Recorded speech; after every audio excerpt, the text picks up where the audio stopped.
Baba hardeydun koşur gelin hemen yandıran zaman hardeydun baba zed menesini vuran zaman hardeydun hemen yanan zaman dil yarar baş dile geldi nazıma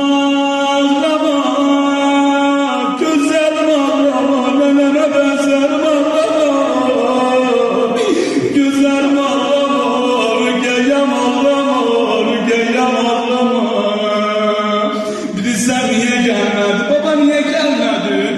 Dedi kızım ben istedim gelem ama atlar ayağı koymadı. Dedi kızım ben istedim gelem ama taşlar koymadı. Dedi baba gelemedin yok. Kaş bakır kız uşağında. Dedi baba gelemedin yok. Duruydun ayağa. Ben seni bir boyu güleydim. Dedi baba boyu güleydim. Yüreğim aydın olaydı. Yüreğim kara olaydı. Dedi kızım bunun da fikrine kalma. Ben istedim